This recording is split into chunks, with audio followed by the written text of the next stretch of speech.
ನಾಸೀರ್ ಹುಸೇನ್ರನ್ನ ವಿಚಾರಣೆಗೆ ಒಳಪಡಿಸಬೇಕು ಅಂತ ಶಿವಮೊಗ್ಗದಲ್ಲಿ ತೀರ್ಥಹಳ್ಳಿ ಶಾಸಕ ಆರಗ ಜ್ಞಾನೇಂದ್ರ ಒತ್ತಾಯಿಸಿದ್ದಾರೆ. ದೇಶ ವಿರೋಧಿ ಘೋಷಣೆ ಕೂಗಿದವರನ್ನ ಬಂಧಿಸಬೇಕು. ದೇಶವನ್ನ ಒಡೆಯುವಂತಹ ಶಕ್ತಿಗಳಿಗೆ ಬೆಂಬಲ ನೀಡಿದ್ದೇ ಕಾಂಗ್ರೆಸ್ ಅನ್ನುವಂತ ರೀತಿಯಲ್ಲಿ ಆರಗ ಜ್ಞಾನೇಂದ್ರ ಆರೋಪಿಸಿದ್ದಾರೆ. ಮತದ ಆಸೆಗೆ ಕಾಂಗ್ರೆಸ್ ತುಷ್ಟೀಕರಣ ಮಾಡ್ತಿದೆ ಅಂತ ಜ್ಞಾನೇಂದ್ರ ಆರೋಪಿಸಿದ್ದಾರೆ.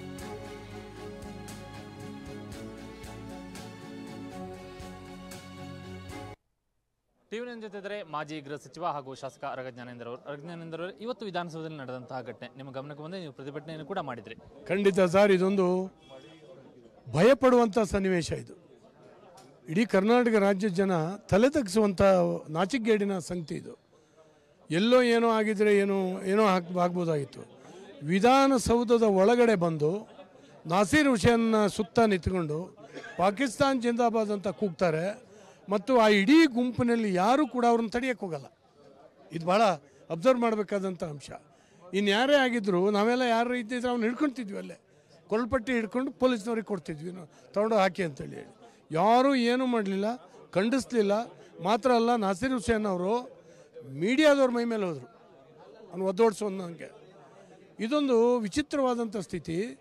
ಈ ನಾಸೀರ್ ಹುಸೇನ್ ಗೆದ್ದಿದ್ದು ಭಾರತದ ಪಾರ್ಲಿಮೆಂಟಿಗೋ ಅಥವಾ ಪಾಕಿಸ್ತಾನಿ ಪಾರ್ಲಿಮೆಂಟಿಗೋ ಏನಂತ ತಿಳ್ಕೊಂಡಿದ್ದಾರೆ?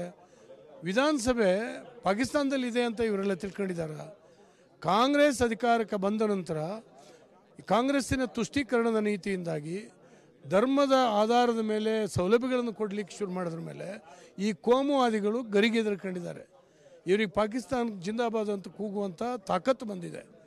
ಇವತ್ತು ನಾಳೆ ಇದನ್ನ ಹೀಗೆ ಬಿಟ್ಟರೆ ನಾಳೆ ನಮ್ಮ ರಾಷ್ಟ್ರಧ್ವಜವನ್ನು ತೆಗೆದು ವಿಧಾನಸಭೆಯ ಮೇಲೆ ಪಾಕಿಸ್ತಾನ ಧ್ವಜ ಹಾರಿಸ್ಲಿಕ್ಕೂ ಇವರು ಹೆಸೋದಿಲ್ಲ. ಹಾಗಾಗಿ ತಕ್ಷಣ ಇವ್ರನ್ನ ಅರೆಸ್ಟ್ ಮಾಡಬೇಕು. ಸಿದ್ದರಾಮಯ್ಯನವರು ಈ ಕೃತ್ಯಕ್ಕಾಗಿ ಕ್ಷಮೆ ಕೇಳಬೇಕು. ಆದರೆ ಈ ರೀತಿ ಹಾಗಾದರೆ ಪೊಲೀಸ್ ವ್ಯವಸ್ಥೆ ಏನಾಗಿದೆ? ಇಂಟೆಲಿಜೆನ್ಸಿ ಎಲ್ಲಿ ಹೋಗಿದೆ? ಯಾಕೆ ಇಮ್ಮಿಡಿಯೇಟ್ ಅರೆಸ್ಟ್ ಮಾಡಲಿಲ್ಲ ಅವ್ರನ್ನ? ಇನ್ನೂ ಕೂಡ ಕೇಸ್ ರಿಜಿಸ್ಟರ್ ಮಾಡೋದಂತೆ ಏನೋ ಮಾಡೋದಂತೆ ನನ್ನಂದಾಜು ಇವರು ಏನೂ ಮಾಡೋಂಗೆ ಕಾಣೋದಿಲ್ಲ.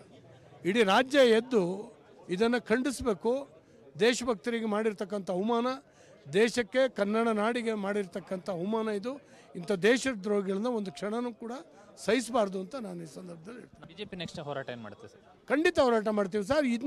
ಇದಕ್ಕೆ ಹೋರಾಟ ಮಾಡದೇ ಇದ್ರೆ ಇನ್ನು ಯಾವುದಕ್ಕೆ ಹೋರಾಟ ಮಾಡಬೇಕು? ನಾವೊಂದು ರಾಜಕೀಯ ಪಕ್ಷವಾಗಿ ಮಾಡೋದೇನಿದ್ದಾರೆ, ದೇಶದ ಏಕತೆ ಸಮಗ್ರತೆಯ ಬಗ್ಗೆ ನಮಗೊಂದು ಚಿಂತೆ ಇಲ್ಲದೆ ಇದ್ದರೆ, ನಮಗೊಂದು ಕಾಳಜಿ ಇಲ್ಲದೆ ಇದ್ದರೆ, ಅದನ್ನು ರಕ್ಷಣೆ ಮಾಡಲಿಕ್ಕೆ ನಮ್ಗೆ ಯೋಗ್ಯತೆ ಇಲ್ಲದೆ ಇದ್ದರೆ ಹಾಗಾದ್ರೆ ಏನು ಮಾಡೋದು? ನಾವು ಖಂಡಿತವಾಗಿ ಹೋರಾಟ ಮಾಡ್ತೀವಿ. Thank you. ಇದಿಷ್ಟು ಮಾಜಿ ಗೃಹ ಸಚಿವ ಆರಗ ಜ್ಞಾನೇಂದ್ರ ಅವರ ಮಾತುಗಳು. ಕ್ಯಾಮರಾಮನ್ ಮಂಜುನಾಥ್ ಜೊತೆ ಕಿರಣ್ ಟಿವಿ9 ಬೆಂಗಳೂರು.